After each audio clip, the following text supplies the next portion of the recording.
Hi, I'm Dr. Amy Robbins, and welcome to Life, Death, and the Space Between podcast. I'm a licensed clinical psychologist and medium, and here we explore life, death, consciousness, and what it all means. I'm really excited for this conversation today. I feel like it is exactly kind of how I think about the world. So I have Mark Matousek on the show. Mark is a best-selling author, teacher, and speaker whose work focuses on personal awakening and creative excellence through transformational writing and self-inquiry. He brings 3 decades of experience as a memoirist, editor, interviewer, survivor, activist, and spiritual seeker to his penetrating and thought-provoking works with students. His workshops, classes, and mentoring have inspired thousands of people around the world to reach their artistic and spiritual goals. Mark is the award-winning author of 7 books, including Sex, Death, and Enlightenment, a true story, which I might need to have you come back on and talk about. His articles have appeared in The New Yorker and the Oprah magazine. His book, When You're Falling Dive, Lessons in the Art of Living, was just re-released with a new preface, and it could not be a better time when the world needs more hope and guidance. Welcome, Mark.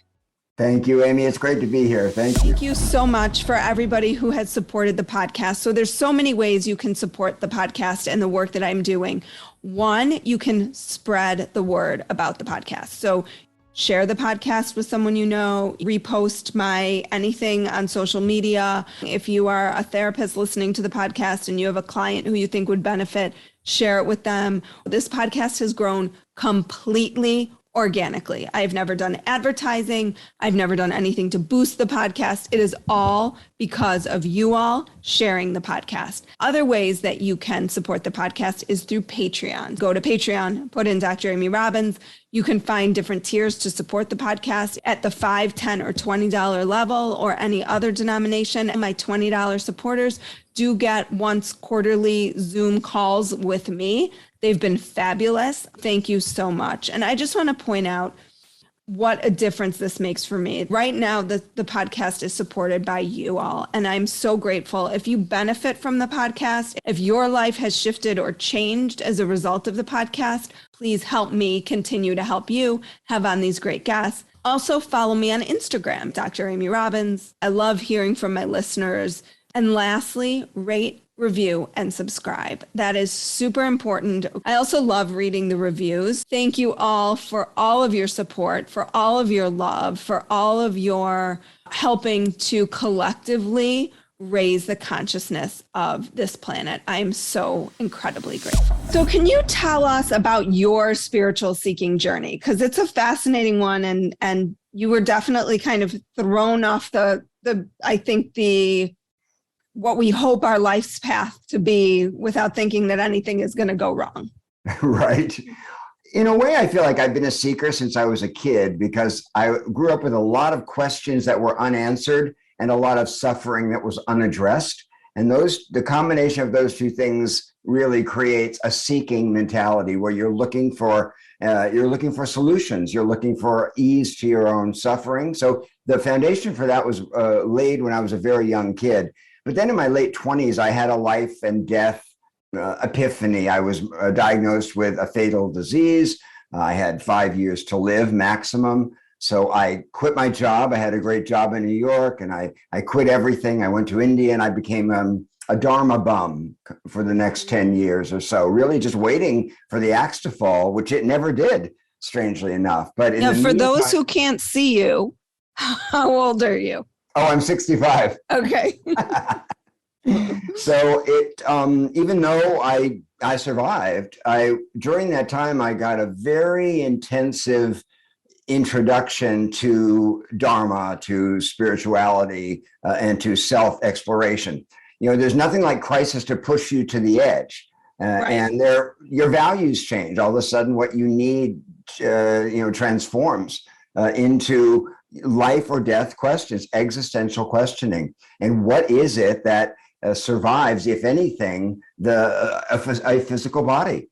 You know, that's the first question of spirituality. If there were no mortality, there would be no spiritual seeking. The 2 are very intimately connected. So I was fortunate and unfortunate enough to have that experience of a near-death time that led me to really start inquiring deeply into questions that I hadn't explored truly at that time. You know, being a sort of a yuppie American man, I was climbing the publishing ladder. I was doing all of that. I wasn't asking myself about questions of spirituality. Do you believe, so I have a few questions. When you say near-death experience, you're talking about it as not that you died and had that experience of transcendence that people talk about. You're talking about the fact that you could have, you had a fatal diagnosis, right? I had a fatal diagnosis. Okay. I was waiting for many years to go.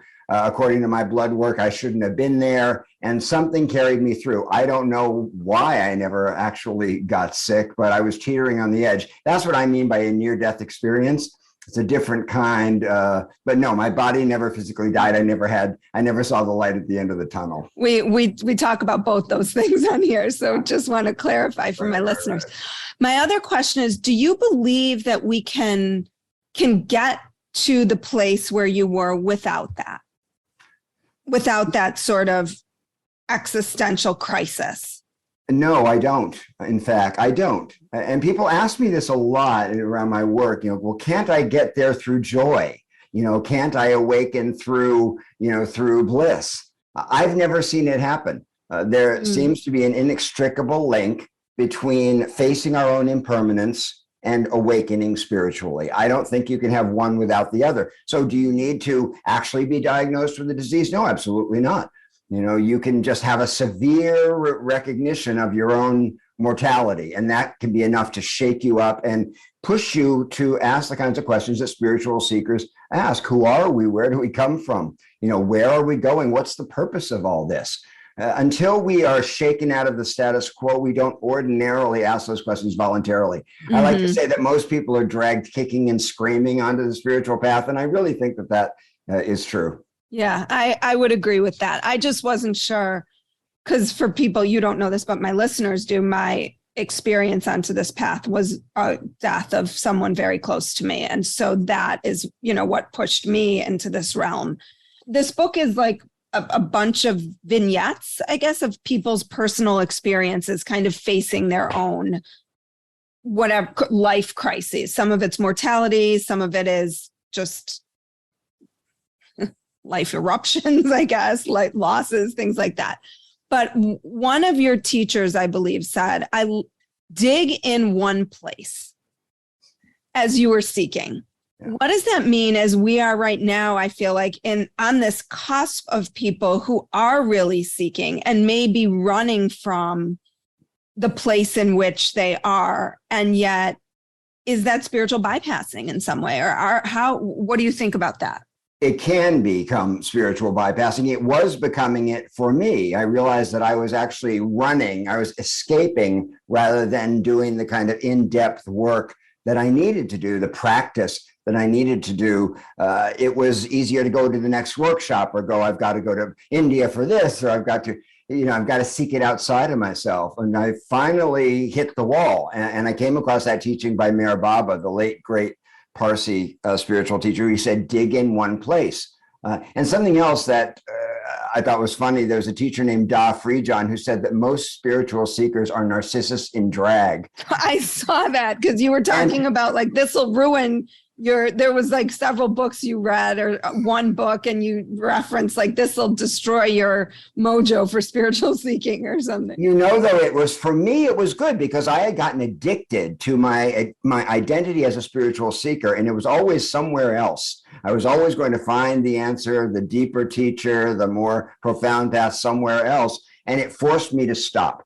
And it was a good thing for me because I needed to face things like relationship. How do you what is right livelihood? You know, when you come back from the edge of dying and you suddenly realize, oh, I'm here now and I'm going to be here for a while, it looks like. How do I apply and integrate this stuff into my daily life? I had not done any of that. I had extreme mystical experiences, really profound experiences. And I was grateful for everything that I'd learned, but I needed now to figure out how do I bring it home? So what did that look like for you? Especially now, like as you're talking, I'm thinking about all these people who are seeking these mystical experiences. and, you know, maybe they're going to India, but also the kind of the uprising in psychedelic use, right? And so how did you integrate that? What did those experiences look like in your life? Well, for me, the main one was having a relationship, was committing to a relationship, going through the pain of having a relationship, confronting shadows of my own that I had tried to spiritually bypass.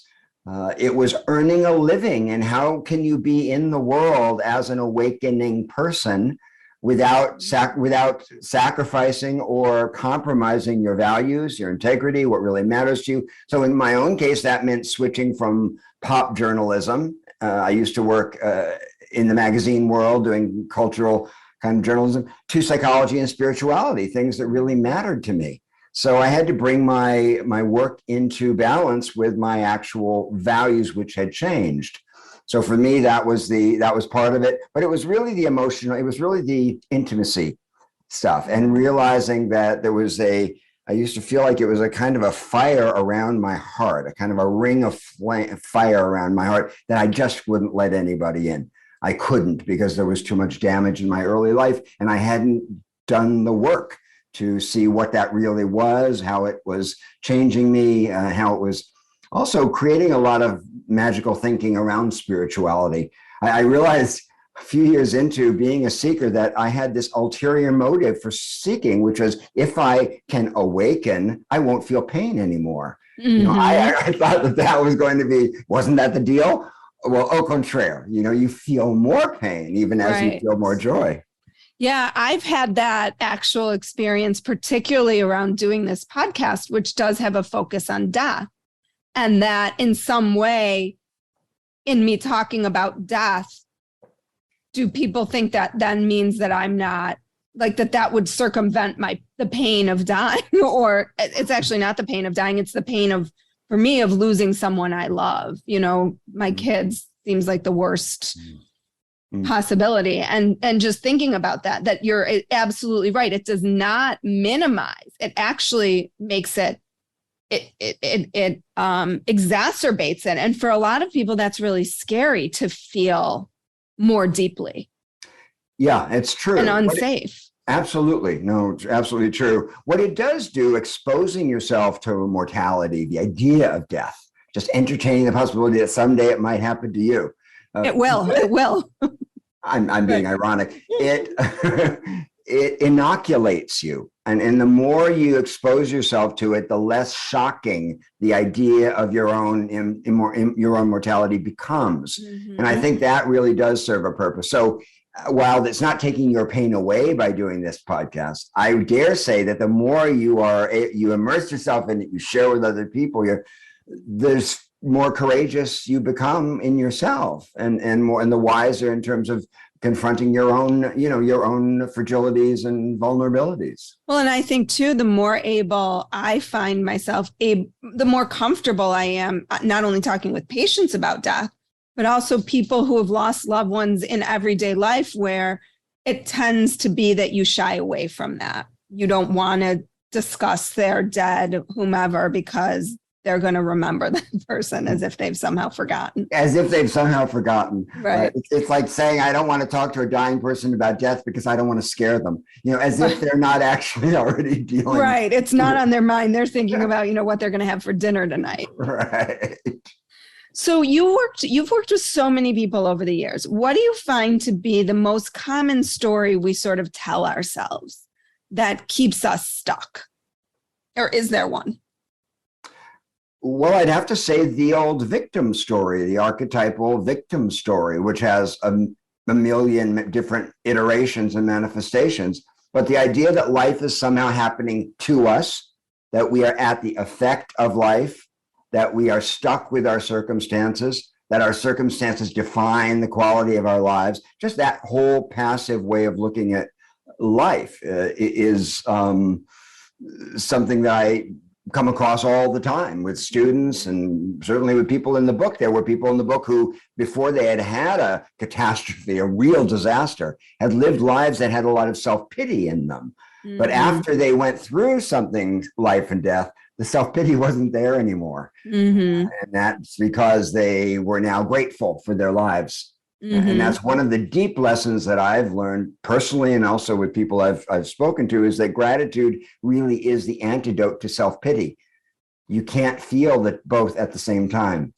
So when I catch myself feeling sorry for myself for whatever reason, a moment of just being glad to be here, which I am fundamentally, balances it out.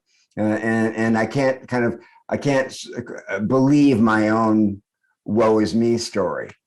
So, what if someone is feeling like they really aren't glad to be here? Is it just finding some small anything they're grateful for? Like the sun on my face feels really good today, or I'm saying that as I'm looking at the sun kind of blaring into my room.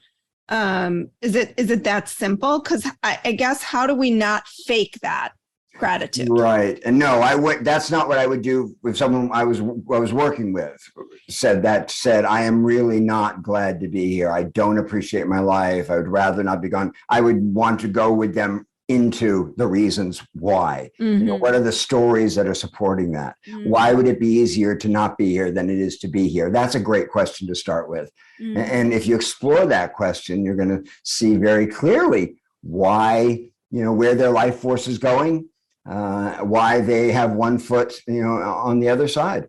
Mm-hmm. A lot of times people don't realize why they don't feel joie de vivre, or why they don't feel happy, glad to be alive. They don't realize there are actual stories going on. There are narratives going on that are keeping them in a kind of a delusion. And that if they look beyond those narratives, they explore them sufficiently, they realize they are glad to be here. They're just anxious or freaked out or afraid of something or feeling terrible dread or shame. There are reasons for this. And so the affect, I guess you could say, or the end result is, I don't want to be here. But behind that, there are all kinds of things to be explored that can free us up from that kind of depression. So you use writing to awaken. That's your self-examination process. And you say, when you tell the truth, your story changes. When your story changes, your life is transformed. Can you take us through what that, I know this is not a 5-minute process, but what that process typically looks like and how you help people change the story that they're telling themselves? Sure. Well, when I say tell the truth, it's not something that we often do. We go through our lives most of the time covering up a large part of what is true for us, toward ourselves as well as other people. So that first step of telling the truth as you know it today, in this moment, not the ultimate truth, just your messy, human, contradictory truth. When you begin to tell the truth, your story, your narrative about who you are and what your experience is all about shifts. And when the narrative shifts and the perspective shifts, your life is necessarily changed as well. And the way that we do that is to go directly to the places where people are not being truthful, where they are folded, where they're inauthentic, where they're shrinking to fit, where they're just not really showing up or feeling seen or loved or accepted. Mm-hmm. So we start there. So we're looking at the obstacles to self-love, the obstacles to self-acceptance. And that's how you start to turn the soil. And then you find all kinds of stuff in there. And you do this in workshops? I do. I do live workshops. I do online classes. I work one-on-one with people. Yes. So is there a lesson from this book that most resonated with you? Yes, I would say the overarching universal that everybody I spoke to and as well as myself had in common is the simple, obvious truth that if you're not willing to change, if you're not willing to let go of what has been and lean into the unknown, no, you don't transform through crisis. You become the victim of your own catastrophes, the victim of your circumstances. If you're willing to change, however, and do things differently and consider your life through a different lens, then all kinds of surprises and awakenings are possible. Mm-hmm. Whether or not your external circumstances change. That's really important. It's possible to be healed without being cured. And that goes not only for a physical illness, but a life situation as well. You can, for example, be in a very painful life situation. Let's say you're caring for an elderly parent, and you have a husband or a spouse who's not well, and you're caught in the middle, something like that. It's possible to heal within that situation without curing either of them. And that has to do with really being in touch with our own deep process, our grief, and opening, using our pain to open instead of close. So you've seen that, I'm sure, with your patients, people who can be in extremis and so open. There's so much love, there's so much light coming out of these people. It's possible to heal without being cured. With your illness, do they know how? Does anybody know? Can anybody explain what happened? How you healed? Well, there were treatments that finally came around in the mid-90s for my illness. So it became a sustainable condition as opposed to a fatal disease. Got it. Okay. Okay, so in the book, you also talk about original blessings. And this quote caught my eye. It was by Abraham Heschel. People today are shocked by the weakness of our awe, but also by the weakness of our shock. Yeah. I had so many thoughts about this, just given where we are in society today. Yeah. How we expect in some ways to be able to have joy without feeling pain. This sort of paralleled that to me. But how do you see this today in terms of the importance of being able to experience awe? It's hugely important. It's a part of our survival repertoire, actually, as human beings. It's what enables us to transcend and have vision and have spiritual connection. Awe is inherent to that. And the level of cynicism in our age and darkness and skepticism conspire against feeling awe. And we also live in a reductive culture. People are always trying to pathologize everything, reduce everything. So people have a hard time feeling genuine wonder, unabashed wonder. And so that is closely connected to depression and to lower levels of well-being. And so we're shocked by the weakness of our awe, that we forget that we're spinning on this piece of rock in the middle of this unimaginable galaxy. Instead, we get closed into the same old little conditioned reality. So we forget how extraordinary this experience is. Constantly, we're forgetting it. And then we are also shocked by the fact that we tolerate living at that level of I guess, reduction and shrinking of this extraordinary experience into such a small, selfish little bundle, of personal concerns. And so we were so locked into our ego minds and so locked into our small minds that we lose touch with what is. And that's what spiritual practice is. It's simply opening the door and saying, remember that while it's true that there is pain and there's suffering, and we need, obviously, to be tender toward ourselves and have mercy, it's not the end of the story. It's one part of a much, much, much larger story. Yeah. And I think, too, there's so many things throughout the day that are awe-inspiring. That we don't even notice. I mean, it's fall. We're recording this. The leaves are changing. It's the most miraculous, beautiful thing. It happens every year, but every year when it happens, right? People flock to places to watch this, the sunset or the sunrise, the same thing. People clap for this experience that happens every single day, as if it's like Earth putting on a show one time. And it's like these things are happening constantly. A girlfriend of mine had a profound experience with this when she had cancer, and she was in her bed. She had stage 3.5 cancer, and it didn't look good. And she was having chemotherapy. She was lying in the hospital bed, and she saw this tree outside her window. And it was winter. Didn't have beautiful leaves, but she got absolutely entranced by this tree. She realized she had never actually seen a tree before in quite the same way. And she felt this connection, this aliveness. It changed her life profoundly. Not only did she heal from the cancer, but she left New York. She moved to the country. Now she wants to be in the forest.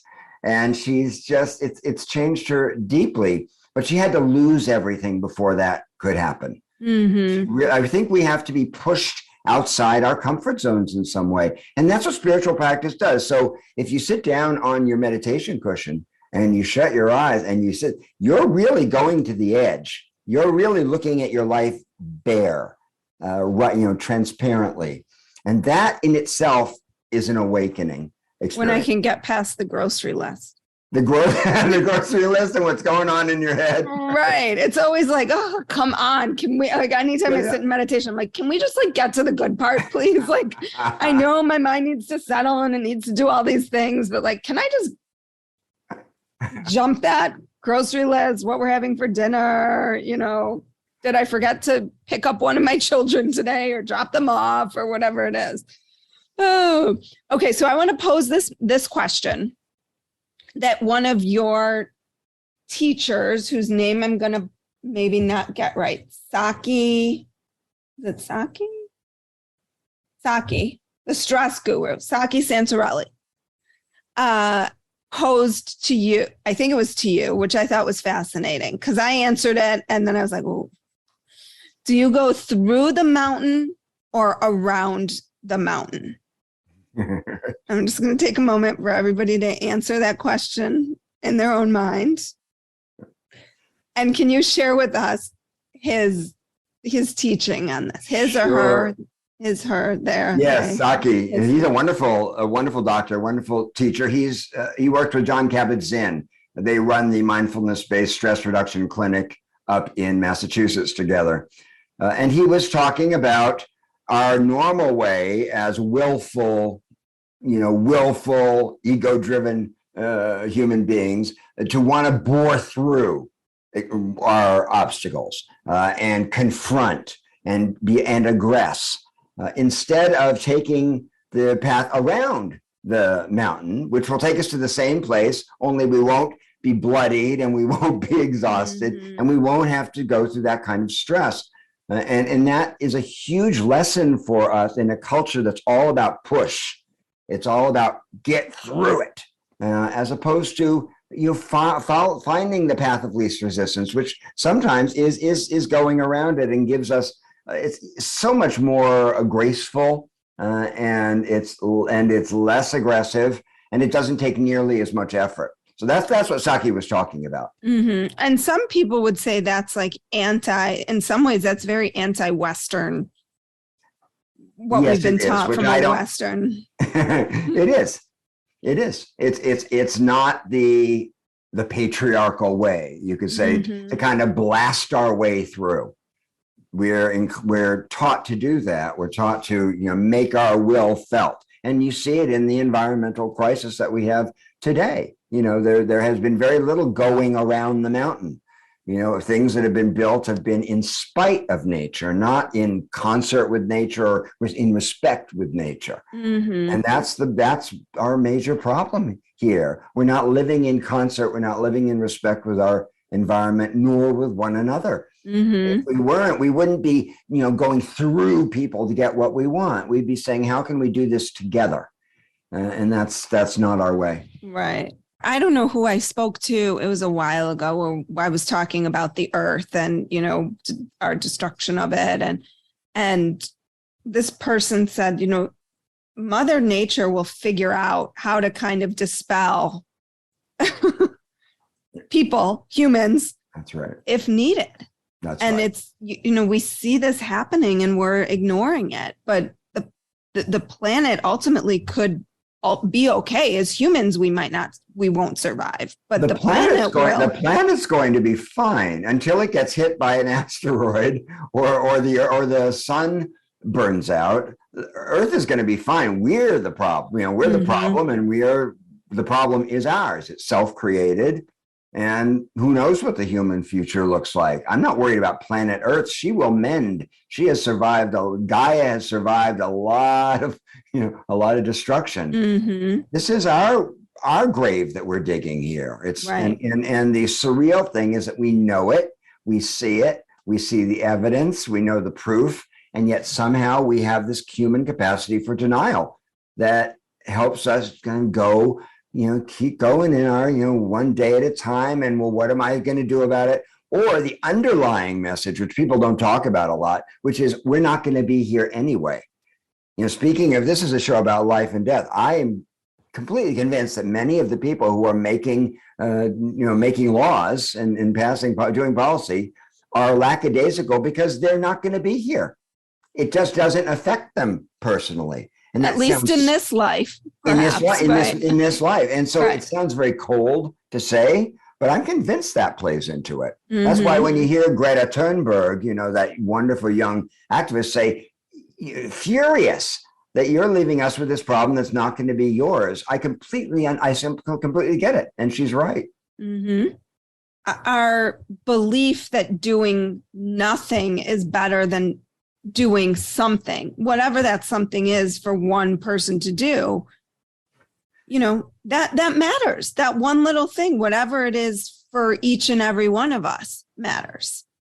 And I think it matters as much to us as it does to the planet. Because when I choose, even gritting my teeth, when I choose to recycle and wash my recycling and not, kind of succumb to the desire to just throw it all in the trash together, I gain self-respect. I feel better about myself. I feel more in my own integrity. Is that going to save the planet? No. And there's a lot of evidence now that things go just into a big landfill. So how much gets recycled is even questionable. Right. That's not the point. The point is how I feel about myself. I feel more respectable, more responsible, and more aware of what I'm using and how I'm using it. Now, the next step is then is to actually change what you're using and how you live, which is, which is an ongoing practice. Well, and it's a consciousness experiment, right? I mean, I think that I started composting, there's a company, I live in Chicago, that comes and picks up a bucket every week of your stuff, your compost. And when I switched to that, I was so in awe of how much food waste I had been throwing away. And so then I was like, oh my God. And now I'm much more conscious. I mean, everything that's not trash can go in the compost, anything. And it's cut down our trash tremendously. Now, is my little bucket a week going to make a difference?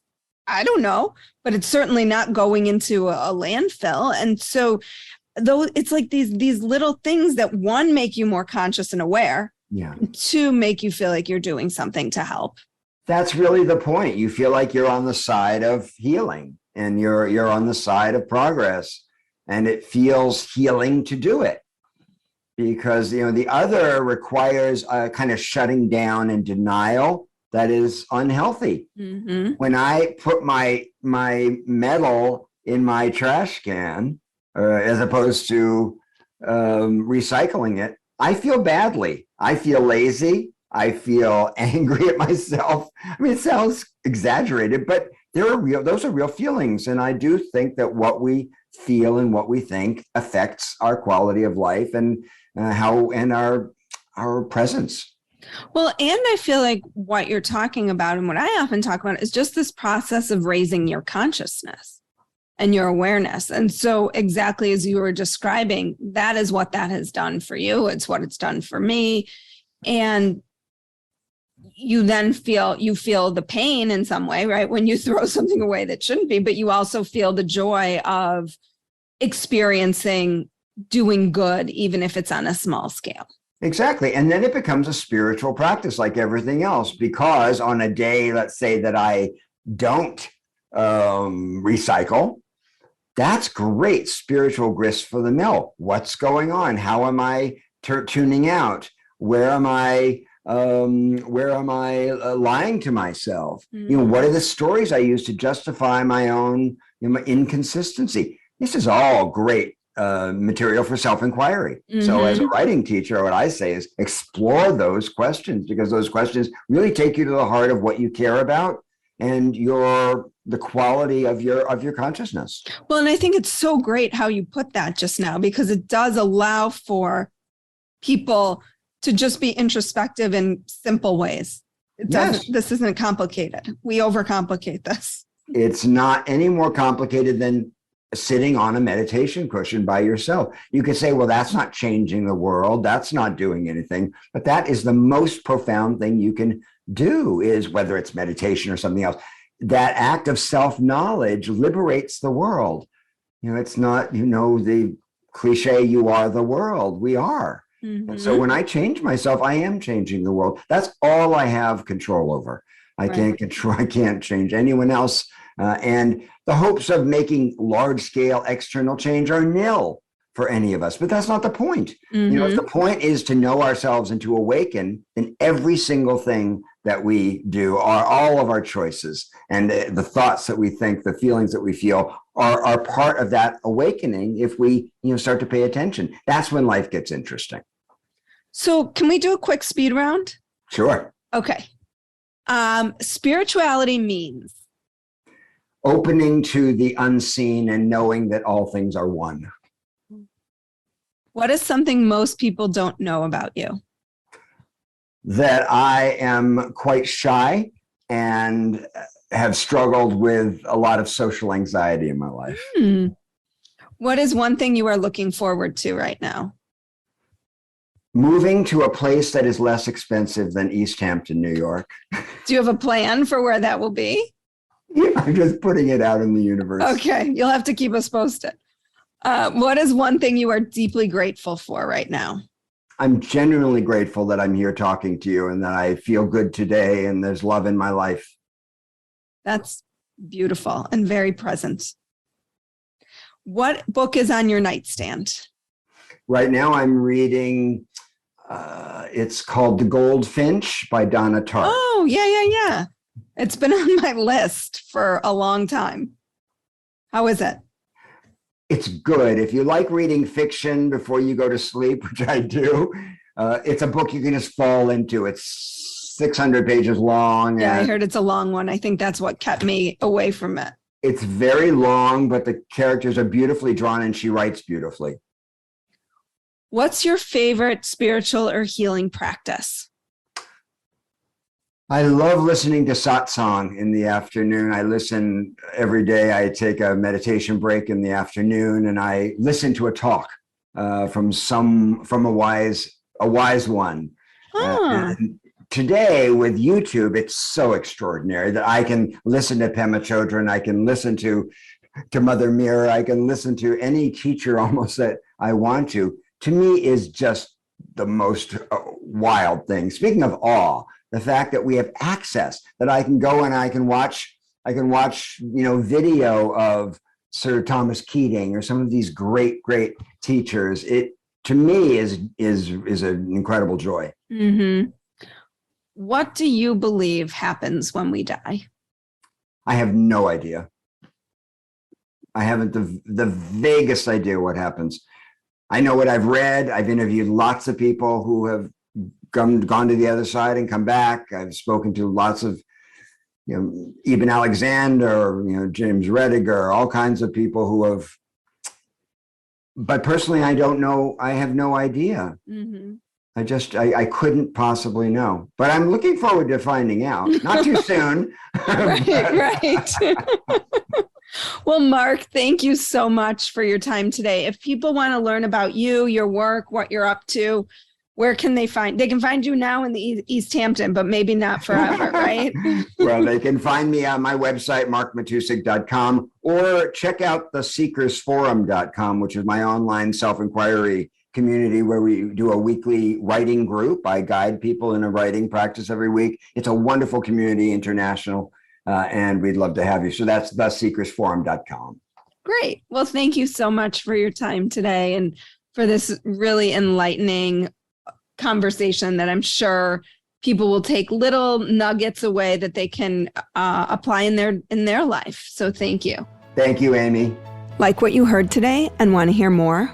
Wondering what comes next and what it all means? Head over to Apple Podcast, Spotify, Stitcher, Google Play, or anywhere you get your podcasts and hit subscribe. Also, if you could take a minute to rate and review my podcast, I would really appreciate it. Stay tuned as we continue to explore life, death, and the space between.